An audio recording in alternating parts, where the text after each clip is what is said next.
A difficult and sensitive topic that's generating discussion: legally assisted dying. The issue hit home when 29-year-old Bay Area teacher Brittany Maynard received a terminal brain cancer diagnosis. Maynard moved to Oregon, where the terminally ill can take prescribed life-ending medications. She died last November. Oregon is one of a handful of states where physician-assisted death is legal. Now, other states are considering similar laws. The 2011 HBO documentary, How to Die in Oregon, profiled terminally ill patients making tough choices. That's what I want. That's the decent thing. I was diagnosed with cancer. I was supposed to have 6 months. It's this curious limbo. You don't know what's really going to happen, except with Death with Dignity, you do have some control over what's going to happen. My son has a little trouble with this. She says the cancer's come back and things are going to be fine. That sounds like the opposite of fine. And joining me now for a closer look at this issue are Dr. Stephanie Harman, Medical Director of the Stanford Palliative Care Service; Toni Broaddus, California Campaign Director for the advocacy group Compassion and Choices; Katy Butler, author of Knocking on Heaven's Door. And Toni, I want to begin with you and ask you, how is aid in dying defined? Aid in dying is a specific end-of-life option among many options that is available in some states to mentally competent, terminally ill patients so that they can get a prescription for medication that will help them end their dying process should that process become unbearable or before they lose autonomy and ability to be in charge of their day-to-day activities, for example. And do they have to be reviewed by doctors who agree that they have, for example, less than 6 months to live and that they're in the very final critical stages? Yes, so when we say, a terminal illness does not always mean you immediately have a terminal prognosis.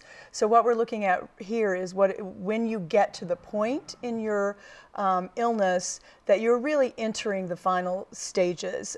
It's typically about the same time people would be referred to hospice that they might start to look at do they want medication to help end their dying process if necessary.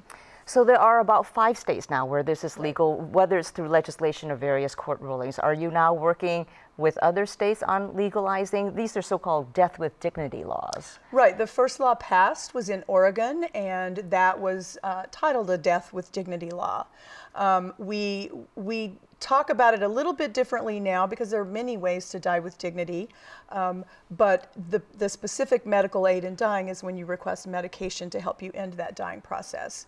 We do expect this year, interestingly, after Brittany Maynard's story made national, actually international headlines, there's been so much interest around this issue, particularly from legislators, and we know that a majority of Americans support this option to be available. So we expect to see legislation in 12 states this year, which is really incredible. Considering our difficulty in getting these laws And does passed. that include California, the 12 states? Okay. Yes, includes California. We should see legislation here this year. You know, there are many critics of this, as you know. The Catholic Church, various doctors groups, the California Medical Association, disability rights groups. Pope Francis, in fact, has said that these laws give a false sense of compassion, that euthanasia is a sin. Stephanie, I wanted to talk to you about that. What are your views on that, on death with dignity laws, and is the discussion being framed properly in your mind? Well, I think, you know, the death with dignity laws are really addressing kind of the suffering of patients and their families to that extent in this process of dying. And I think it actually reflects that our healthcare system, we don't do a good job in helping patients and families go through this process. I mean, we have so much attention when we bring life into this world, and yet, you know, our healthcare system is so fragmented at the time of when we, you know, exit this world.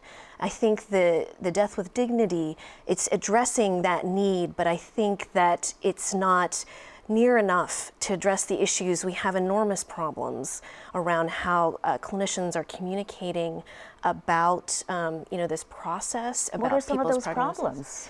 So, I think a lot of it stems from how we communicate about an illness, and that illness that unfortunately may not be cured, or it cannot be cured. And, we have a lot in the medical culture around what we can do and can continue to do, and less attention to what we should do and how that aligns with patients' and families' values. And Katy, go ahead. For an example, 70% of people with a terminal cancer who are getting chemo that is only designed to prolong their life and will not cure them, 70% believe there's a possibility they will be cured. So there's a tremendous failure of conversation between doctors and patients. Sometimes the patients or the families just don't want to hear, and sometimes the doctors are just tongue-tied and have no language to talk honestly with patients.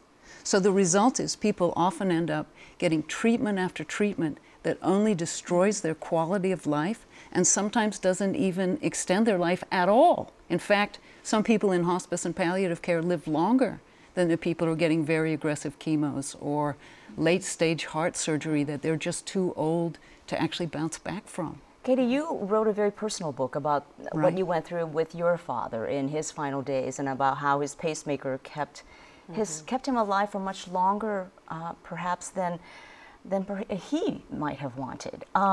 Yes, he said very clearly, "I'm living too long." Yeah. He had dementia, he was deaf, he was going blind, he had a lot of stroke damage, he could barely talk. And at that point, he was given a pacemaker with no discussion about these huge moral questions that we were really addressing, like, what makes life worth living to you? Do you want to live under certain circumstances in which those benefits are no longer possible for you? We don't know how to open up this discussion, and doctors are afraid to have the discussions. Family members are sometimes clinging and don't want to let go of someone they love. I think we're very confused about what the loving thing to do is to do at that stage of life. We have a baby boomer generation now who are increasingly dealing more and more with these issues with their aging parents. So when do you have those conversations, those very difficult conversations, and how do you go about that? I think we need to start like 5 years before we think we need to start. 5 years? I think so. Like 5 years before you think you need to start talking about it, you should start talking about it. A lot of people say, just take me out and shoot me if I get like that. But take me out and shoot me is not an end-of-life plan, and it takes a lot of thinking. And instead, people end up at the door of the intensive care unit with some doctor they have never met. And the doctor is saying, it's time to disconnect the machines. And people are shocked. So I think it's better to start too soon than too late. We would agree with that at Compassionate Choices. It's one of the things we really encourage people to do, and I would say even earlier. I mean, I think one of the interesting things about Brittany Maynard's story was that she was so young, and yet she, at a point when she should have been getting, starting her family, she's actually thinking about how to die. And so I know we encourage families to talk about it not only for the oldest members of their family, but for everyone. You never know what decisions are going to have to be made, and the more you think through what you want done and let your loved ones know, the better chance that you're going to get good quality care at the end of life. We think about that as advanced care planning, and also a way that you're actually imparting a gift to your loved ones so that they're not in the position, like you were mentioning, Katy, where you're making decisions around discontinuing life-prolonging therapies and in this very artificial, technology-oriented environment of an intensive care unit where you've not had that conversation before then.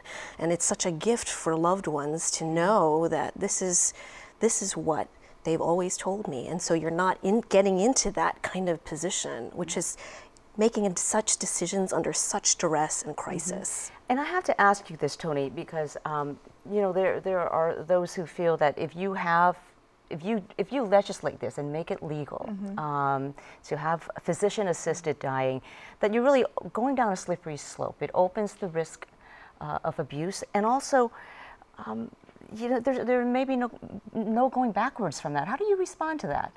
Well, I think the interesting thing is that we actually have 2 decades now of data from Oregon around the death with dignity law, and a lot of attention was paid to making sure that there's a process that people have to go through, and that it's not that you are mentally competent. It's not just depression speaking. Your doctor has to you have to make multiple requests, and you're encouraged to talk to your family, etc. But ultimately, the decision is about the patient and the patient's values. And our goal, which I think is also the goal in most what we're seeing emerging in end-of-life treatments, is this is a moment when it's very important to be patient-centered, because there's a difference between prolonging life and prolonging death, and we need to understand the patient's values and what's going to work best. We will have to leave it there then. Thank you all for joining us today.